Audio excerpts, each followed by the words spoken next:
robbed from me. Ninanakaw niya sa akin ang karapatan kong magsabi ng aking saloobin, pero walang makakanakaw niyan kahit sino. Karapatan natin ang magsalita ng malaya. So sasabihin ko ng malaya na si Bongbong Marcos is unfit to lead the country. He has shown us very clearly that he will bring us death and destruction, and it will not matter to him. The only thing that matters to this man is his family's wealth, and bahala na tayo. No, kitang-kita, nagma-party sa Malacanang kahit na nakapalibot sa kanila ay slum area at gumagastos sa fireworks, no, na milyon ang halaga.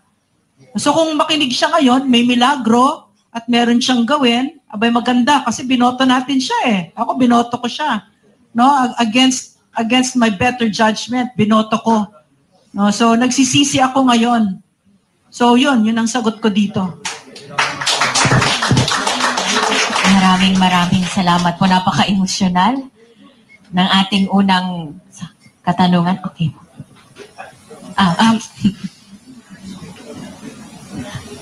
Magandang gabi po. Ano pong pangalan na sila? Ako po si Laila Pino. Diretsohan na po ito talaga dahil all of us are very disappointed, di ba? Sa mga pangyayari. So, ang direct to the point ako, ano po ang pwede naming gawin na makatulong? Siguro hindi lang dito sa Japan. Lahat po ng mga Philippine community all over the world na mapapababa po natin talaga sa mahabang panahon si President Bongbong Marcos para kung pwede babain na lang yun. Pwede Bisaya na lang yun. Kay mas nindot gud siguro nga maputol na ang iyang gisugdan karon nga dili na nato angay nga paundayunan pa nga daghan na ang madamage ba. So kung pwede pababaon na lang na siya, pero siyempre naagud si Inday Sara nga mo salo sa ato ang mga hinanakit, sa ato ang mga kabalaka. So kung unsay mahimo namo kung ako lang gyud muuli gyud ko diretso dito kay unsay akong matabang. Bahalag magwala ko dito, bahalag takpon ko ninyo magwala ko. Basta kay mo suporta gyud ko anang mga butana. So ano po? So kung ano daw po yung pwede naming gawin dito na kami po na nandito sa Japan para po sa directly speaking po, mapababa na po, matigil na kung ano man po yung nasimulang masamang gawain ng ating kasalukuyang administrasyon.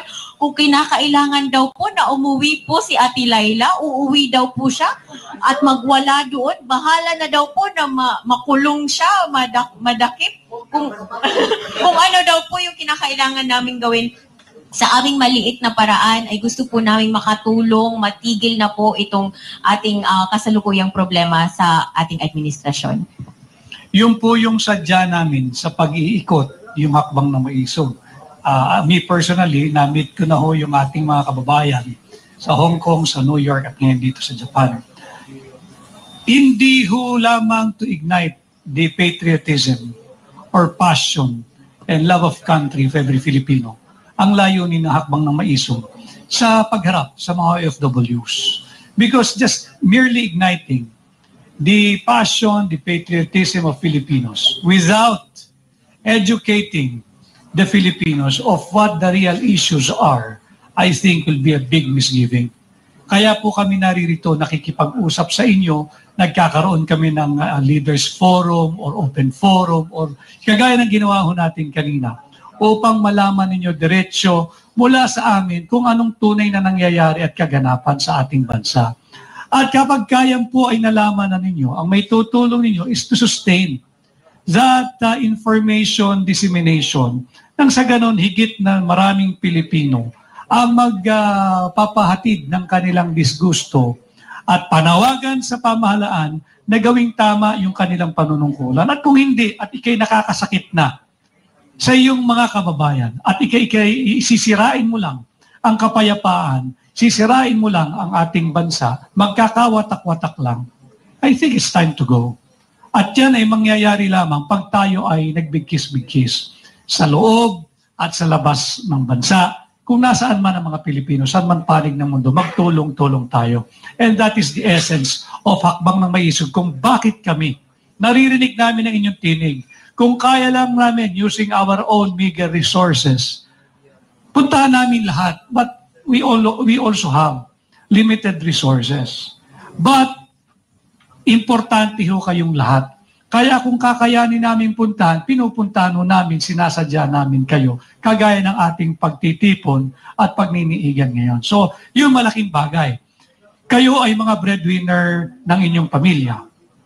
Sabihan nyo rin sila, huwag tayong magpapadala sa ayudang ipinamimigay ng gobyerno kapalit ang inyong pirma para dyan sa Peking People's Initiative at huwad na charter change.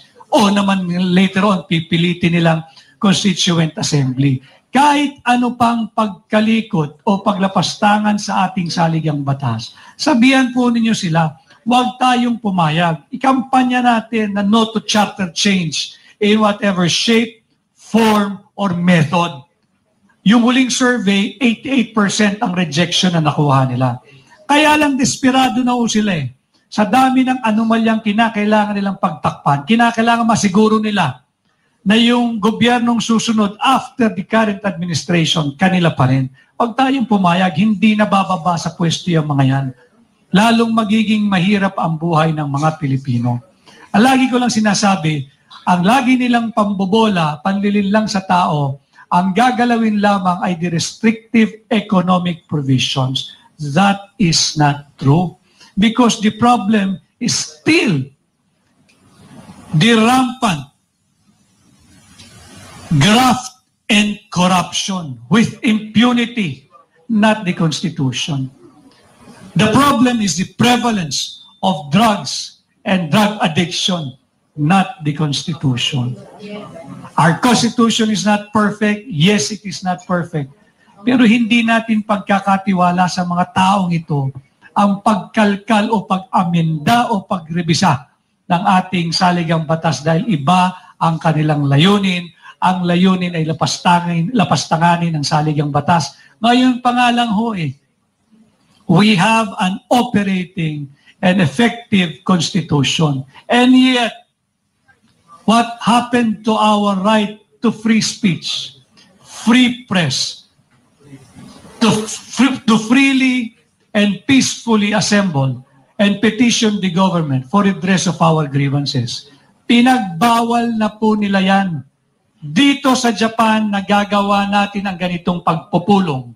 Sa New York, nagawa namin magparada at magparating ng ating hinaing sa ating mga kababayan. Ganon din sa Hong Kong. Sa Pilipinas, nakasikil ang ating kalayaan. Tulungan nyo kami dyan, mapalabas natin sa inyong mga kamag-anak, pamilya, kaibigan, sa loob at labas ng Pilipinas. Malaking bagay po yan. At malamang, yung tanong kanina, mas mapapabilis po yung mga ninanais nating kahinat na nito.